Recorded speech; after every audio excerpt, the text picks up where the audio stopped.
하나님께서 오늘 우리에게 주실 말씀은 요한계시록 3장 18절 말씀 보겠습니다. 내가 너를 권하노니 내게서 불로 연단한 금을 사서 부유하게 하고 흰옷을 사서 입어 벌거벗은 수치를 보이지 않게 하고 안약을 사서 눈에 발라 보게 하라. 아멘. 아멘.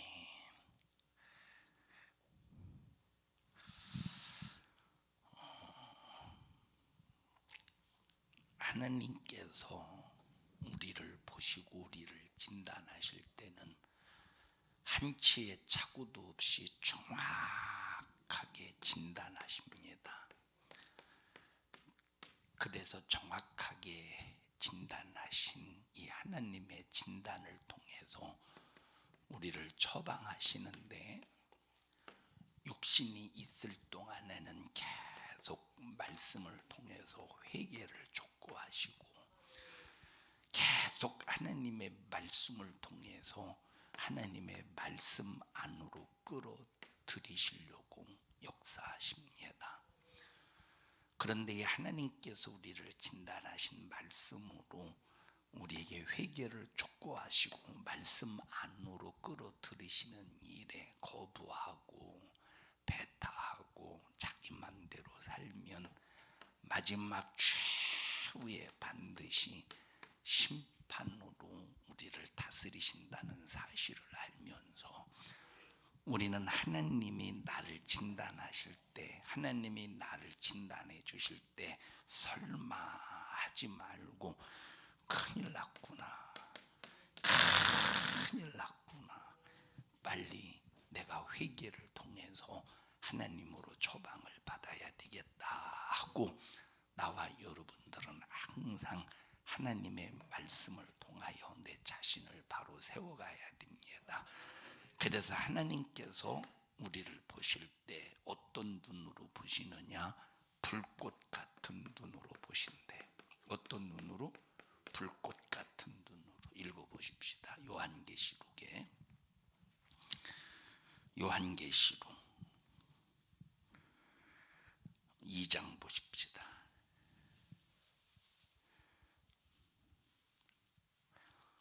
2장 18절 시작.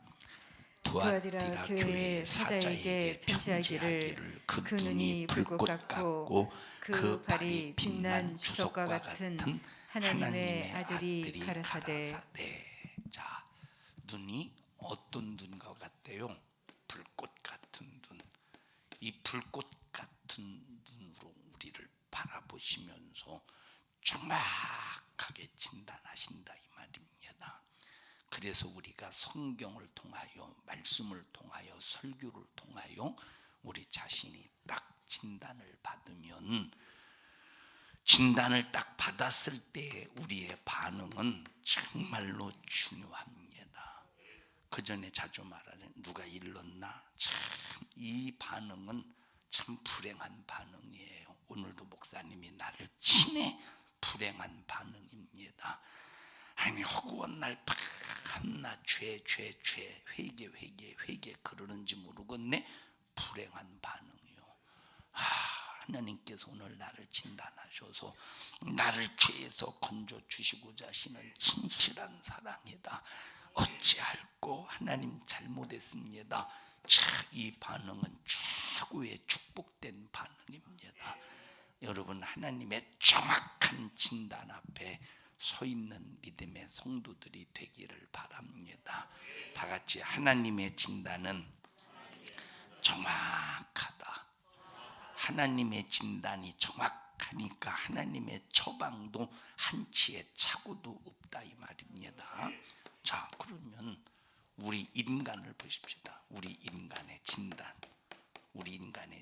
다 달라요. 왜 다르느냐? 자, 정확하게 진단하시는 하나님의 진단으로 진단할 수 있으면 전부 옳게 진단할 수 있는데, 다 자기 생각을 가지고 진단해. 자기 처지, 자기 입장을 가지고 진단해요. 저는 그 생각을 해봤습니다. 자, 충청도 사람, 또 전라도 사람, 그 다음에 경상도 사람. 충청도 사람은 충청도의 언어를 이해해. 충청도 사람들은 전라도나 경상도 사람과 말을 만약에 대화를 하다 보면 오해할 수가 있어요. 역시 전라도 사람도 마찬가지, 역시 경상도 사람도 마찬가지로. 네? 충청도 사람은 절대 자기 속에 있는, 절대는 아니지만 자기 속에 있는 진실을 잘 말하지 않아. 자기 속에 있는, 왜? 내가 이 말을 했다가 저 사람이 힘들고 상처를 받을까 봐. 이게 거의 충청도 사람들의 태생입니다. 이 자라온 환경이 그래. 내가 이 말을 했을 때 상대방이 상처받고 힘들면 안 되지. 그래서 참, 그래서 이제 자기의 속마음을 잘 말하지 않는 경우가 있어요. 그러니까 이 충청도 사람의 이 마음을 가지고 있는 사람이 충청도 사람이 무슨 말을 할 때 이해를 해주는 거야. 그러니까 충청도 사람은 괜찮아요, 됐어요 했어도 이 사람은 안 됐구나, 괜찮지 않구나 하고 계속 3번, 4번씩 막 권면하고 그럴 때 마지못해서 어이구 이러면 안 되는데 하면서 한단 말이에요. 이게 충청도 사람이 이것이. 근데 만약에 충청도 사람이 이제 경상도 사람들은 딱 부러지잖아요. 됐단마. 됐단마가 전라도인가? 경상도 맞죠? 딱 부러지잖아요. 근데 그러니까 충청도 사람과 경상도 사람이 만약에 대화를 하다 보면 아마 충청도 사람들은 상당히 상처를 많이 받을 것 같아. 그죠? 이런 어떤 이 진단을 잘 못하면. 또 전라도 사람들은 그래 처벌할게. 그래 전라도 사람. 근데 처벌할게 이것이 진짜 치라는 소린가? 너 치면 뒤져 이 소리잖아요. 너 치면 뒤져. 쳐봐. 그러니까 전라도 사람은 쳐봐. 그래 쳐봐. 그래서 만약에 경상도 사람이 너 진짜 치라고 해서 하고 딱 쳐봐. 경상도 사람은 딱 부러지잖아요. 네가 치라고 했으니까 쳤다고. 그러면 그 딱 쳤다 해보면 너 쳐? 그러면 이때는 이제 살인 나는 거야. 전라도 사람에게. 자, 왜냐? 전라도 사람의 특성이 있고 경상도 사람의 특성이 있고 충청도 사람의 특성이 있다 이 말입니다. 그러니까 충청도 사람은 충청도 사람이, 전라도 사람은 전라도 사람이, 경상도 사람은 경상도 사람이 서로 이제 무슨 대화를 할 때 각자가 다 제대로 진단이 되는데 충청도 사람은 경상도 사람 진단이 안 돼. 전라도 사람 진단이 안 돼. 붙어 있어도 잠깐 충청도가 전라도는 붙어 있어서 진단이 어느 정도 되려나? 서로가 안 된다 이 말이에요. 그러면 자, 내가 나를 진단하고 내가 어떤 사건과 상황을 정확하게 진단하려면 그 사람의 입장이 되어봐야 돼. 내 입장이 아닌 상대방 입장이 되어야 돼. 그래서 우리가 신앙생활하면서 정말로 내가 죽고 사는 문제에 대해서 진단하려면 절대 내가 내 입장에서 진단하면 상당한 오류에 빠진다. 내가 내 입장에서 진단하면 안 돼. 하나님의 입장에서 진단해야 돼. 왜? 하나님의 입장은 한치의 착오도 없어. 오류가 없어. 한치의 오류도. 정확하게 진단해. 그 사람의 마음도 정확하게 진단하시고 그 사람의 생각도 정확하게 진단하시고 그 사람이 왜 그런 행동을 했는가 정확하게 진단하시기 때문에 오류가 없다 이 말입니다. 그래서 우리는 하나님의 마음을 가져야 되는데 그 하나님의 마음을 가지고 마음도 생각도 행동도 정확하게 진단하려면 성경이라는 안경을 쓰고 볼 수 있어야 된다는 거예요. 성경이라는 안경을 쓸 때 도수가 맞아야 되지 성경이라는 안경을 썼다고 되는 게 아니라 도수에 맞아야 돼. 이 도수가 뭐냐? 바로 성령의 역사하심이라 이 말이에요. 그럴 때 정확하게. 그래서 성령은 하나님의 깊은 것이라도 깨닫는다고 그랬어. 하나님의 깊은 것이라도 깨달으시고 모든 것들을 통달하시는 성령의 도수를 가지고 말씀을 통해서 바라볼 때 어떤 것도 정확하게 진단하지 않겠습니까? 여러분 성경을 보면 이제 사도 바울이 자주 쓰는 표현 중에 하나가 뭡니까? 율법 아래 또 율법 안에 이런 말 자주 쓰죠. 율법 아래 이런 말 자주 쓰죠. 자주 쓴다고 하세요. 사도 바울의 표현 중에 갈라디아서나 무슨 이런 로마서나 율법 아래 율법 안에 이런 표현을 자주 씁니다. 우리가 성경이라는 이 안경을 성령의 역사하심을 통해서 이 말씀을 보지 못하면 엉뚱하게 해석해. 그럼 어떻게 해석하느냐? 무조건 율법을 지키면 안 된다는 쪽으로 해석을 한다 이 말이에요. 다시 말하면 성경이라는 안경을 쓰고 정확하게 본다면 이 말의 의도가 분명히 무엇인가를 아는데, 성경이라는 안경을 쓰고 보는 게 아니라 자기 입장의 안경, 자기 입장, 자기 생각, 자기 지식, 그러니까 자기 지식에 자 그러면 왜 이런 입장을 가지고 왜 성경을 율법 아래 율법 안에 있는 것을 율법을 지켜도 안 지켜도 된다는 쪽으로 오히려 지키면 그것이 율법주의자로 왜 이렇게 이해를 하느냐 하는 것은 교리 때문에 그래. 배워왔던 교리 때문에, 신학교 때부터 배워왔던 교리 때문에. 그냥 교리 안경을 썼을 때 얼마나 우리가 성경을 읽을 때 오류가 있느냐 이 말입니다.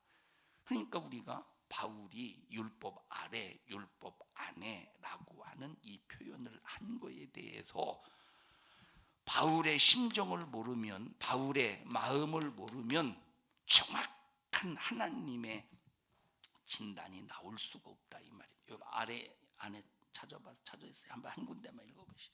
율법 아래 율법 안에. 내 지체 속에서 한 다른 법이 내 마음의 법과 싸워 내 지체 속에 있는 죄의 법 아래로 나를 사로잡아 오는 것을 본다. 어쨌든 율법 아래 율법 안에 이런 성경 구절들이 자주 등장하는데, 그러면 이 얘기가 무슨 말이냐 이 말이에요. 율법 아래 율법 안에 이 말은 너희들이 율법 아래 갇히고 율법 안에서 살면 너희들은 참 율법주의자야, 이런 의도를 가지고 말한 것이 아니라 정말 자 여러분 보십시다. 우리가 율법을 지켜서 의로우려고 그런 건 아니잖아요, 그죠? 율법을 지켜서 의로우려고 하는 건 아니라니까. 근데 율법을 지켜서 의로우려고 하는 자들에 대해서 지적하는 얘기라 이 말이에요. 그러니까 이런 의도, 이런 심정을 모르면 정확한 진단이 나오지 않는 거야. 그래서 여러분들이 하나님의 말씀을 들을 때 여러분의 각자의 안경을 쓰지 말고, 여러분의 입장의 안경 쓰지 말고, 교리의 안경을 쓰지 말고. 근데 여러분들이 이게 교리인지 성경인지를 또 모른다는 게 또 문제야. 성도들이 이게 교리인지 아니면 정말로 하나님의 진단 속에서 말씀하신 성경인지 이걸 또 모른다는 게, 오늘날 성도들이 이걸 모른다는 게 문제라니까. 왜? 신앙생활 할 때부터 들어왔던 것이 순수한 원색적인 가감이 없는 성경 말씀이었으면 분별이 되고 진단이 되는데, 신앙생활 할 때부터 성경의 순수한 원색적인 복음을 들었던 것이 아니라 만약에 교리에 젖은 설교를 들어왔다면 진단이 안 되겠죠. 자기 자신도 모르는 사이에 성경이라는 안경을 쓰는 게 아니라 교리라는 안경을 써가면서 그것이 신앙생활인 줄 알고 잘못 판단하고 진단할 것 아닙니까? 그러니까 여러분, 우리는 절대 빨리 교리라는 안경을 집어 던져버리고, 우리는 내 입장이라는, 내 환경이라는 이 안경을 빨리 벗어 던져버리고 정확하게 나를 진단하시는 하나님의 말씀이라는 안경, 성령이라는 정확하게 볼 수 있는, 선명하게 볼 수 있는, 섬세하게 볼 수 있는, 예민하게 볼 수 있는 이런 성경이라는 성령이라는 도수를 통해서 확실하게 우리는 내 자신을 이해해야 되고 하나님의 의도를 정확하게 알아야 된다 이 말입니다. 십계명을 보면 첫째 계명이 나 외에 다른 신을 두지 말라. 우상 숭배하면 안 된다. 세상에 어떤 신도 신이 아니다. 이건 전부 귀신 역사다. 1계명을 보고 깨닫는 거야. 아, 그렇구나. 2계명, 다른 신 섬기지 마. 거기에 절하지 마. 남종이나 그 다른 신 섬기지 마. 땅 아래나 물 속에 있는 어떤 형상도 만들지 말고 그것들에게 절하지 마. 우상 숭배하지 말라는 거예요. 세 번째 계명, 여호와의 이름을 망령뛸 걷지 마. 여 하나님의 명예를 손상시키지 마. 자, 이거는 그냥 성경이라는 안경을 쓴 것 같아요. 말씀이라는 안경을 쓴 것 같아. 그러니까 우상 숭배하면 안 된다. 뭐 지금은 우상 숭배해도 되고, 지금은 종교 다원주의 속에서 많이 교회들이, 많은 교회와 많은 성도들이, 많은 목회자들이 타락해서 다원주의 속에서 다른 종교에도 구원이 있다고 강조하는 사람들이 부지 있습니다. 그 전에 얼마 전 지난주가 말했죠. 어떤 교단에서는 이번에 어떤 교단에서는 WCC를 그냥 계속 인정한다고 총회에서 발표했다고 그러잖아요. 기가 막힌 일. WCC 자체는 절대 하나님의 원수 집단이에요. 하나님이 인정할 수 없는 하나님의 원수 집단이에요.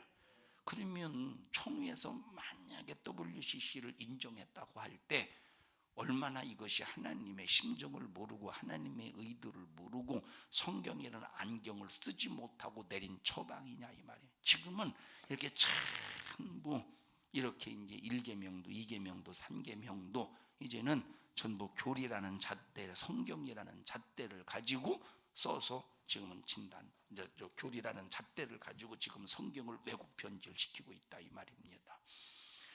그러면 이 사람들이 다원주의 속에서 다른 이 WC를 인정하고 막 그럴 때 그냥 이 사람들이 무조건 인정하자. 다수결의 거수로 다수결의 원칙 속에서 거수를 결정하기 전에 먼저 이 사람들이 어떻게 하겠어? 신학적인 논리를 가지고 옳으냐 그르냐를 먼저 몇몇 이런 이단 대책위원이나 이런 구성을 통해서 벌써 이렇게 이런 어떤 논쟁이나 논문을 써서 발표하지 않겠어? 응?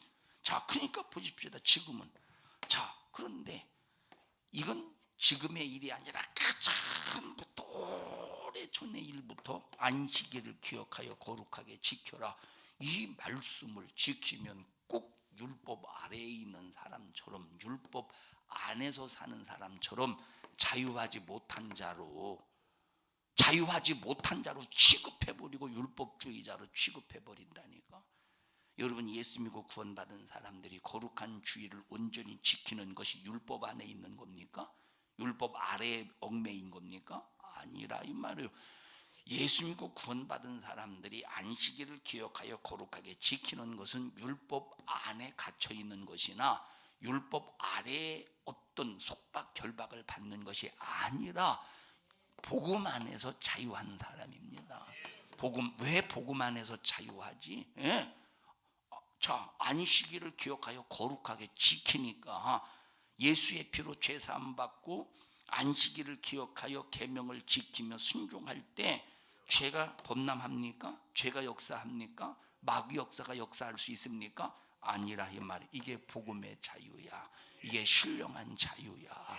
이것이 생명의 자유인데 생명의 자유를 완전히 성경이라는 안경을 벗어 던져버리고 교리라는 안경을 쓰고 율법주의자로서의 안경을 써서 하나님의 계명을 바라보니까 무조건 다 폐해진 것처럼 율법 안에 있는 사람들은 부자유하다 해가면서 마치 하나님의 계명을 지키며 순종하는 사람들을 이제 율법주의자로 취급해버리면서 부자유하게 만들어버렸다 이 말입니다. 우리 성도들이요, 잘못된 안경을 쓰고 내가 신앙생활 잘하고 있다 착각하지 말고 하나님의 말씀 정확한 안경을 써서 하나님의 말씀 정확한 안경을 써서 잘 진단하는 우리 모든 믿음의 성도들이 되자 이 말이에요. 자, 다른 것은 다 죄인 줄 알면서 살인하면 죄요, 간음하면 죄요, 도둑질하면 죄요, 우상 숭배하면 죄요, 이런 것들은 죄인 줄 알면서 왜 안식일을 거룩하게 지키기 위해서 물건을 사지도 말고 팔지도 말라는 그 말씀에는, 그거 율법주의자 하면서 물건을 사지도 말고 팔지도 말라는 하나님의 말씀에 반기를 드는 이유가 뭐냐 이 말입니다. 여러분, 솔직히 말해서 어떤 계명이 크겠습니까? 어떤 계명이 크자? 안식일을 기억하여 거룩하게 지켜라. 만약에 안식일에 물건을 사거나 팔거나 일하는 자는 반드시 죽여버릴 것이다. 이 계명이 크겠어요. 두 번째, 살인의 계명이 크겠어요. 이웃을 살인하지 마. 자, 어떤 계명이 크겠어? 어떤 계명이 크겠냐니까? 안식일을 기억하여 거룩하게 지키라는 계명이 훨씬 큽니다. 자, 오죽하면 예수님께서 뭐라고 말씀하셨습니까? 야, 네가 만약에 작은 소자 하나를 실족케 하면, 네 형제를 실족케 하면 어떻게 하래? 차라리 그 사람을, 네가 실족케 한 그 사람을 영혼이 실족해서 지옥 가기 전에, 실족해서 지옥 가기 전에 차라리 그 사람을 연자맷돌을 그 목에 달리워서 차라리 육체를 죽이는 편이 훨씬 나서, 이 말은 살인해도 된다는 소리가 아니라 뭘 강조하려고? 영혼을 절대 실족해 하지 말라는 말씀을 강조하려고 연자맷돌을 차라리 그 목에 달리우고 바다에 빠뜨리우는 것이 낫다고 하는 말씀을 하신 것이라 이 말은 자, 만약에 보십시다. 그러니까 이 말이 뭡니까? 이 말은 육체를 죽이는 살인죄보다 어떤 죄가 더 크다는 거야? 영혼을 죽이는 살인죄가 훨씬 크다 이 말. 영혼을 실족시키는 죄가 훨씬 크다는 거야.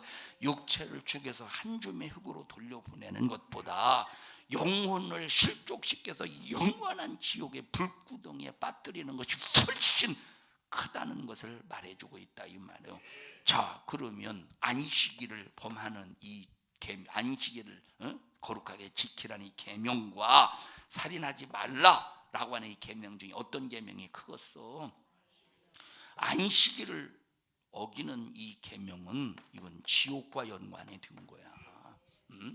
이거는 완전히 멸망과 연관이 되는 거야. 그런데 살인하지 말라는 말은, 자, 상대방을 죽였을 때 그 상대방은 그래도 만약에 내가 그 사람이 예수 믿다가 죽으면 그 사람 천국 가지 않겠느냐 이 말. 안식일에 관한 건 완전히 안식이 파괴된 거라니까. 그런데 왜 이렇게 살인하면 안 되고 도둑질하면 안 되고, 그런데 왜 안식일을 기억하여 거룩히 지키라는 이 계명에 대해서는 왜 그렇게 너그럽느냐? 왜 그렇게 너그러울까? 이 안식일을 기억하여 거룩하게 지키는 이 계명은 왜 그렇게 너그러울까? 한국 교회가 거룩한 주의를 온전히 지키지 못한 이것 때문에 여러분, 지금 한국 교회가 어마어마한 하나님 앞에서의 범죄 행위 때문에 지금 교회 현실이 얼마나 심각하냐 이 말이에요. 얼마나 심각하냐 이 말이에요. 지난주가 얘기했죠. 어떤 집단에서 발표한 통계가, 정부입니다. 이 교회 정부가 저기 했대요.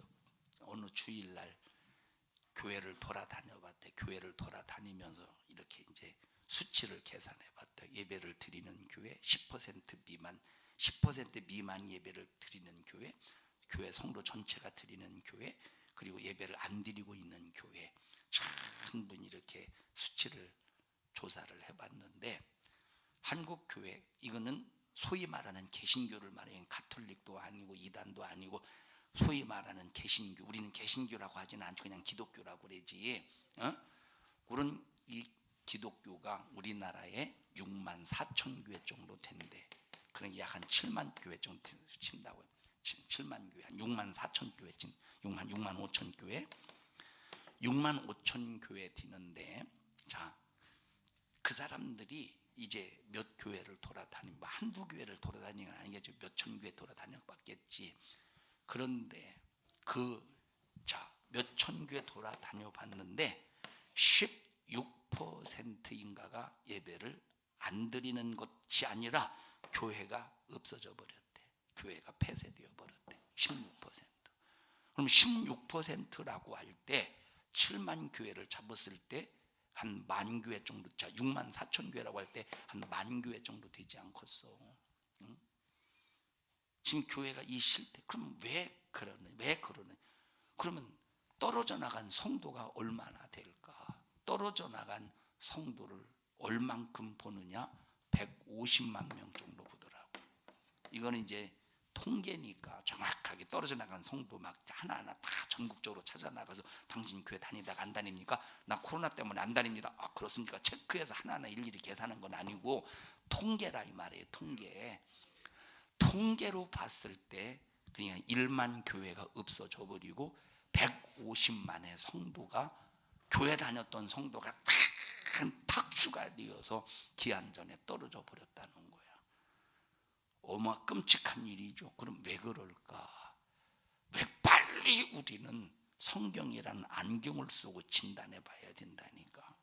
성경이라는 안경을 쓰고 빨리 진단해 봐야 되는데, 그 진단해 볼 때 그 중에 하나가 뭐냐? 한국교회가 이미 그 전부터 안식을 파비시켜 버렸다 이 말이에요. 한국교회 문제가 뭐냐? 그럼 왜 그러냐? 자, 첫째, 이 계명부터 이제 순서대로 해보십시다. 자, 보세요. 교회 안에 다른 신 많이 두지. 교회 안에 다른 신 많이 두지. 왜 어떤 신이냐? 교회 안에 다른 신 많이 두지. 그 전에 말하잖아요. 교회는 절대 다른 것을 인정하면 안 된다. 교회 안에는 오직 하나님만 인정해야 되고 하나님만 대우받으셔야 되고 하나님만 반드시 영광을 받으셔야 돼요. 절대 다른 것이 신이 되고 다른 것이 우선. 그런데 한국 교회 안에 보십시오. 기독교인들이 예를 들어서 막 결혼식, 교회 안에서 결혼식 교회 밖에서뿐만 아니라 이 예식을 할 때, 행할 때 촛불을 켜면서, 촛불이 뭡니까? 화촉을 밝히는 거 아니야. 여러분, 화촉이 신랑 신부의 앞길을 밝힙니까? 촛불이? 그게 바로 자체가 우상 숭배라니까. 오직 가정의 앞길을 밝히는, 인도하시는 분은 하나님밖에 없는 거예요. 그게 바로 생명의 빛이요, 말씀의 빛이요. 내 말씀은, 하나님의 말씀은 내 발의 등이라 말씀하셨으니 말씀이 내 발걸음을 인도하시는 빛의 말씀이라. 근데 신부 신랑 어머니가 오셔서 화촉을 밝히겠습니까? 밝히겠습니다. 앞길을 밝힌다는 거예요. 이런 우상 숭배가 교회 안에서도 자행되어지고 있는데 깨닫지를 못하는 거야. 생일잔치 케이크에 촛불을 끄면서 하면서 소원을 빌지 않습니까? 아니, 촛불이 소원을 들어줘? 이게 얼마나 기독교인들이 그런 짓을 하면서도 이것이 우상 숭배요 미신이라는 걸 모르고 있다니까. 촛불 끄면서 하면서 소원 빌어봐, 소원이 이루어지나? 그게 우상 숭배라니까. 우리의 기도는 누구 이름으로 누구에게 하래? 예수님의 이름으로 하나님 아버지 앞에 기도하는 거야. 촛불 끄면서 그게 소원 비는 게 기도입니까? 이건 미신이 우상 숭배지. 장독대에 촛불을 켜놓고 정한수를 떠놓고 비나이다 산신령님께 비나이다 하는 것과 다를 바가 뭐가 있느냐 이 말이에요. 하나도 다른 게 없지. 교회 안에서 막 그런 일들을 자행하고 있다니까. 어떤 교회는 성탄절 때 2,000개를 꼽을 수는 없으니까, 2000년 지났잖아요. 촛불 2,000개 꽂을 수 없으니까 큰 양초를 천년시자고 2개를 꼭 훅 불어서, 주님 생일 축하. 여러분, 예수님은 죽으러 오셨는데 무슨 축하요? 예수님이 육체를 가지고 이 땅에 오신 이유가 뭐예요? 죽으러 오셨다니까. 그건 축하가 아니라 우리가 감사할 일이지. 이렇게 교회, 그러니까 또 교회 안에서 이렇게 예수 믿는 교회 밖에서도 마찬가지로 패백을 해요. 패백이 뭡니까? 대출을 던져줘 가면서 타산해라. 그 의미 있잖아요. 그러면 여자는 한복을 입고 뭐로 봐도 대추 던져주면 뱀이라네 밤이나 뭘로 봐도 한복이라고 그러셔요. 뭐로 봐도 한복으로 받으면서 그럼 많이 받을수록 다산한다라고 하는 의미를 가지고 있잖아. 그리고 또 구절판에다가 음식 싸가지고 이 구절판 전부 다 채워서 음식을 싸워서 구절판 알죠?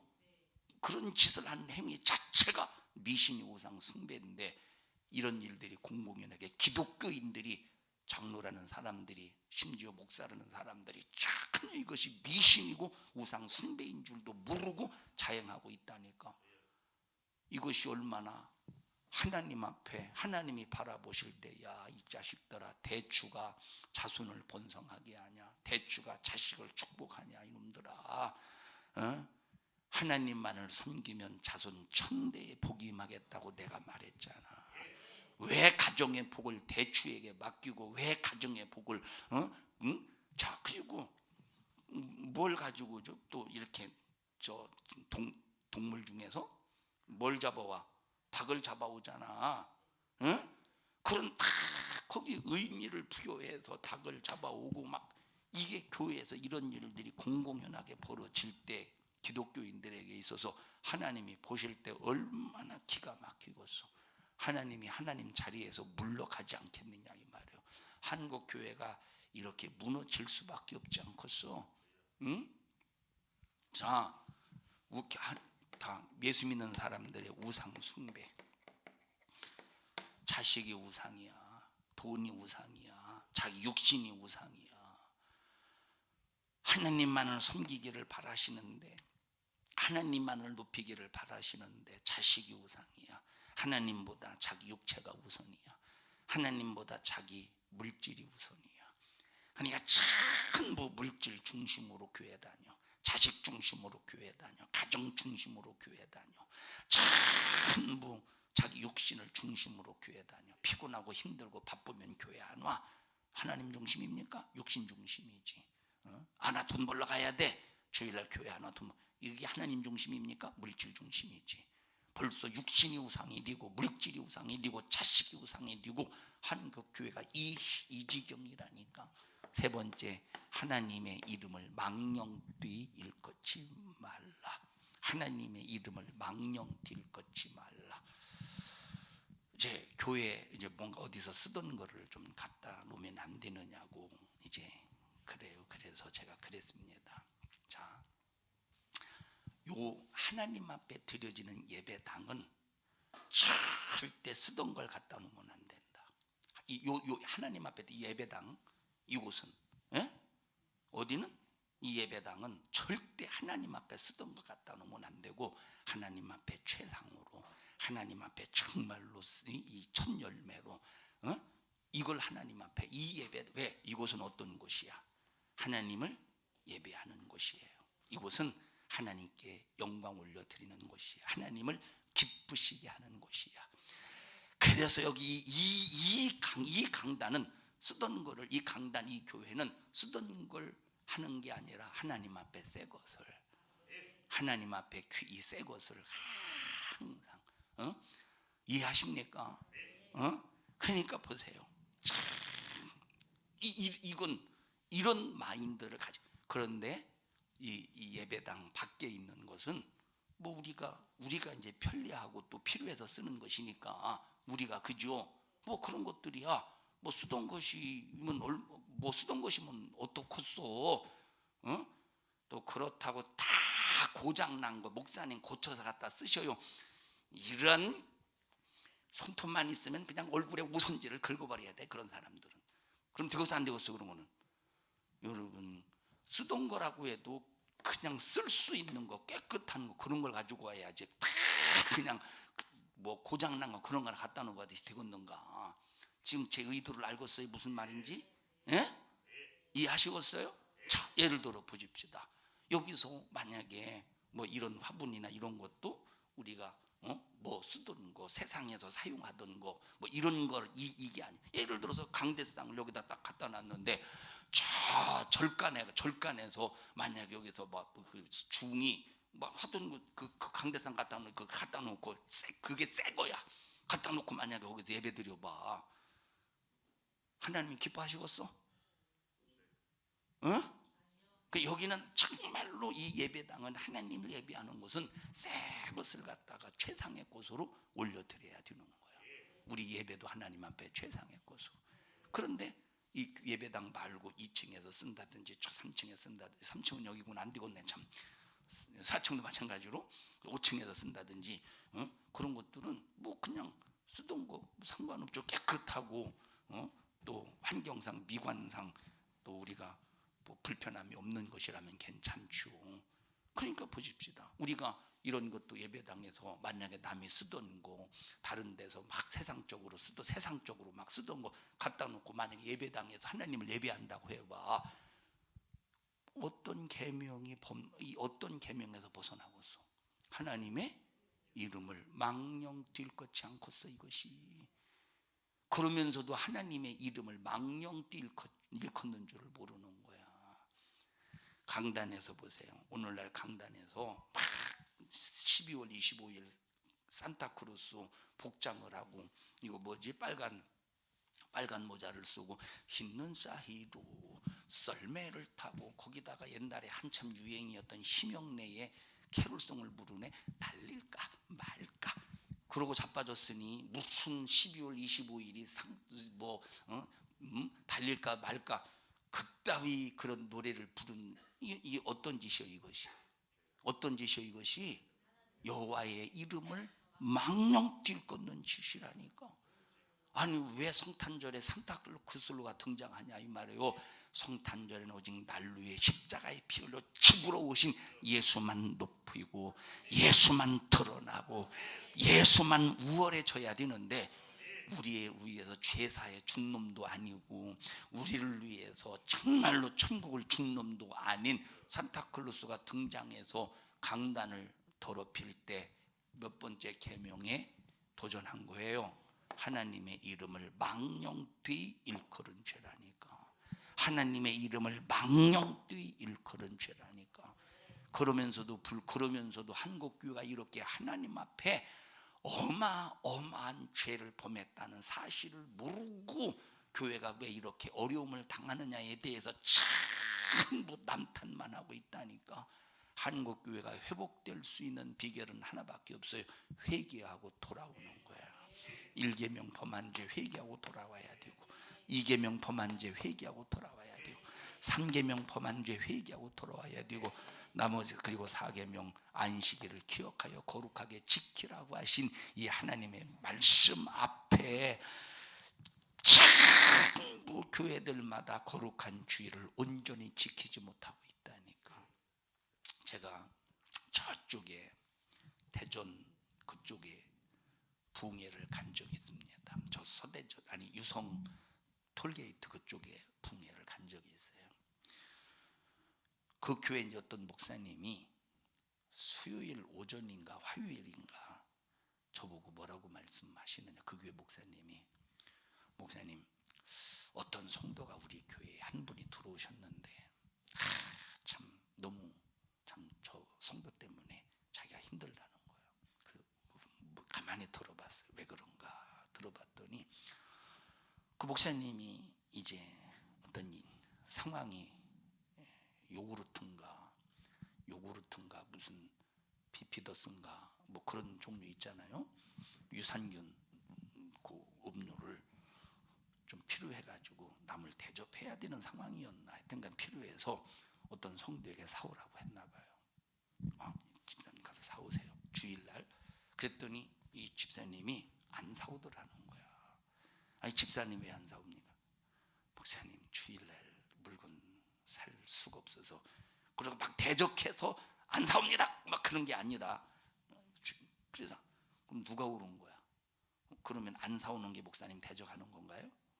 안 사오는 게 목사님 대적하는 거야? 안 사오는 게 목사님 대적하는 게 아니라 사오는 것이 하나님을 대적하는 거야. 어떤 게 무서운 거예요? 하나님을 대적하는 게 무서운 거지. 나 그날 저녁에 주일에 관해 설교하려고 했었는데 그날 저녁에 주일날 주일에 설교하려고 했었는데 목사님이 그 얘기하고 있었으니, 야, 내가 주일에 대해서 설교를 해야 될 것인가 말 것인가에 대해서 갈등을 했겠어요, 안 했겠어요? 안 했다고 해주세요. 안 했어요. 뭐 갈등이라기보다도 그리고 주일에 대해서 설교를 했죠. 여러분, 한국 교회가 이 모양이라고 할 때 1계명 파괴, 2계명 파괴, 3계명 파괴, 4계명 파괴, 전부 지금 한국 교회가 이 계명들을 파괴하고 있으니 하나님이 교회를 바라보실 때 문 닫고 싶지 않겠느냐 이 말입니다. 문을. 큰 교회 같은 경우 문을 안 닫았겠죠. 그러면 안 닫았다고 할지라도 그 많은 성도들이 빠져나갔을 때 그 교회 유지가 되겠어. 그러니까 지금 휘청하지 않겠느냐 이 말. 왜 그런가를 빨리 진단이 나와야 되는데, 왜 그런가 빨리 진단이 나와야 되는데, 전부 이 진단은 안 나오고 서로가 잘못했다는 거야. 너 때문에 뭐 때문에 누가 대처를 대처를 잘못했을 수도 있죠. 근데 진짜 대처를 잘못한 것이 1계명 파괴, 진짜 대처를 잘못한 것이 2계명 파괴, 진짜 대처 잘못한 것이 3계명 파괴, 4계명 파괴다. 이게 진짜 대처를, 지금 대처를 잘못한 것 이전에 먼저 대처를 뭘 잘못했는가, 이거부터 우리가 발견하고 뜨겁게 하나님 앞에 회개해야 된다니까. 자, 그 얼마 전에 여러분에게 말씀을 드렸습니다만, 자, 그러니까 보십시다. 이런 진단이 왜 안 나오지? 이런 진단이 교리라는 안경을 쓰기 때문에 안 나오는 거야. 자기 입장의 안경을 쓰기 때문에 안 나오는 거. 이런 진단이 성경이라는 안경을 쓰고 성령을 통해서 정확하게 볼 수 있는 눈이 열려져야 되는데 성경이라는 안경을 안 썼다 이 말입니다. 자, 얼마 전에 얘기했죠. 이 열왕기서에 보면 열왕기를 쓴 기자가 솔로몬이 백향목으로 막 성전을 건축했다 한두 번 얘기한 것이 여러 번 반복했다고 그랬어요. 반복해서 나오죠. 여러 번 반복해서 나와요. 그러면 보세요. 한 번 말하고 끝나는 것이 아니라 여러 번 반복하고 있다는 것은 강조하고 있다는 거야, 무시하고 있다는 거야? 강조하고 있다는 거야. 여러 번 강조하고 있다는 거야. 그럼 왜 백향목으로 성전을 건축한 이거에 대해서 강조할까? 그 이유가 있을 것이냐 아니냐 이 말이에요. 그러면 이 솔로몬이라네, 열왕기서를 쓴 이 저자가 솔로몬이 백향목을 가지고 이 성전을 건축했다고 할 때는, 그렇다면 좋은 의도일까 나쁜 의도일까, 이걸 우리가 성경을 통해서 발견할 수 있어야 돼.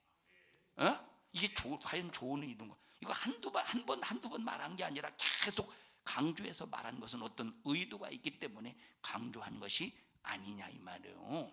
그렇다면 왜 강조했을까라고 할 때, 왜 강조하라고 했을까라고 할 때, 이 열왕기서를 쓴 이 기자가 강조한 이유는 솔로몬을 좋게 평가하려고 기록한 것이 아니라 이 말이에요. 그러면 왜 그랬느냐? 자, 보세요. 이 백향목을 가지고, 여러분 이 이스라엘 지역이 중동에서 건축할 때는 보통 나무로 건축해요, 돌로 건축해요. 이런 기둥들을 세울 때, 그리고 이런 전체적인 어떤 구주를 세울 때 돌로 보통 해, 나무로 해? 보통 돌로 한다니까. 돌로 하죠. 그럼 나무는 거의 어디에 쓰느냐면, 나무는 거의 지붕할 때 써. 그냥 고개라도 끄덕거려줘서 우동식 집사님. 나무는 보통 어디에 써? 그런데 이 백향목을 가지고는 절대 지붕을 해서는 안 된대. 왜 안 되느냐? 첫째, 무게도 많이 나가고, 그리고 두 번째, 잘 썩는데. 그러니까 백향목을 가지고는 딱 처음에 지었을 때는 웅장하게 보이고 굉장하겠죠. 우람하게 보이고 위대하게 보이겠지. 그런데 이것이 시간이 얼마 지나면 이게 썩어지고, 이게 그 무게 때문에 이 이 건축의 균일성이 이제 좀 많이 좀 안 좋다 이 말이에요. 그래서 보통 중동에서는, 이스라엘 지역에서는 보통 이 지붕으로 사용하는 나무가 뽕나무라는 거예요. 뽕나무라니까 우리나라처럼 그런 뽕나무가 아닙니다. 자, 그러니까 보세요. 이런 뽕나무로, 이건 아주 가볍고 내구성이 튼튼하다는 거야. 자, 그러면 여기서 백향목을 왜 썼느냐라고 할 때 솔로몬은 하나님 앞에 정말로 영광 올려드리는 이 중심보다 뭘 드러낸 거예요? 자기의 권위, 자기의 명예를 드러냈다는데 초점을 맞추고 썼다 이 말이에요. 자, 그러니까 보십시다. 그러면 우리가 무조건 교회 비싼 거 좋은 거, 우리는 이 의도를 잘못 알면 무조건 교회 비싼 거 좋은 거 이런 의도를 갖지 않겠어? 다시 말하면, 자, 실용성이 있어야 되는데 무조건 실용성도 없는데 비싼 거 갖다 하면 되겠어 안 되겠어? 백향목 실용성이 있어 없어? 없다니까. 이해하셔. 이 말은 그러면 교회는 아무렇고 그냥 싼 거 갖다 하라는 소리가 아니라 뭐야? 실용성. 저는 건축에 대해서 그 생각을 가지고 있어요. 자, 보십시다. 자, 보셔요. 자, 건축을 할 때 예술성, 그 다음에 예술성, 자, 견고성, 그 다음에 실용성. 건축할 때 보통 이런 게 있잖아요. 그러면 어떤 걸 우선순위할까? 설계사들은 예술성을 우선하는 설계사가 있어요. 그럼 쓰는 입장에서는 절대 예술성이 우선하면 안 돼. 쓰는 자 입장에서는, 쓰는 자 입장에서는 그럼 뭐가 우선해야 되겠어? 아니요, 견고성이지 양반들아. 왜냐? 만약에 실용성은 있는데 견고성이 없어서 푹썩 무너져 봐. 실용성은 있는데 만약에 저는 건축할 때 비새는 문제가 스트레스요, 노이로제입니다. 이것도 하나의 견고성이죠. 비새는 이런 문제도. 그러니까 가장 우선해야 될 것이 견고성이고, 두 번째가 실용성이고, 예술성은 그 다음이야. 맞죠? 이게 우선. 그러면 솔로몬은 백향목을 지을 때 뭘 우선한 거야? 예술성이지. 그럼 예술은 하나님을 향한 예술이라면 좋은데 이게 자기의 명예라니까. 나중에 더 말씀을 드리겠습니다만, 금방패라든지 예루살렘에 말을 둔다든지 이런 부분들은 전부 자기의 권위, 자기가 왕으로 있었던 권세를 드러내기 위함이었다 이 말이에요.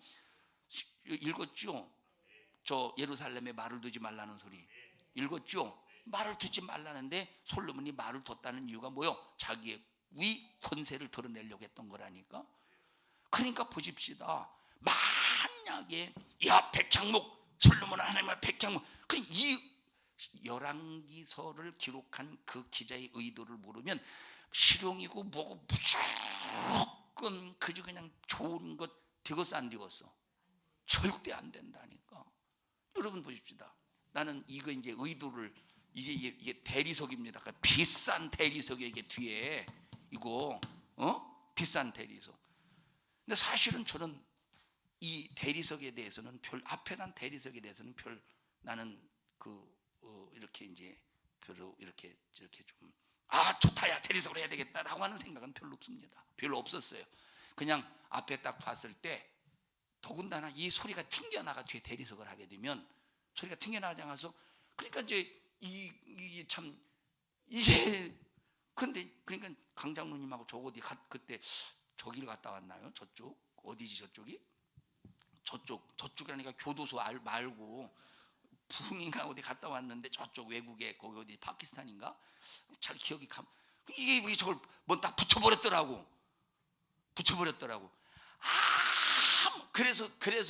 그래서 이제 뒤 배경이 마음에 안 들어가지고 이거 붙인 거예요. 이거. 근데 붙였는데 이게 이제 반듯하게 이 대리석이라도 붙여졌으면 괜찮은데, 이거 보셔요. 이게 울퉁불퉁해서 별로 이렇게 멋대가리가 없지.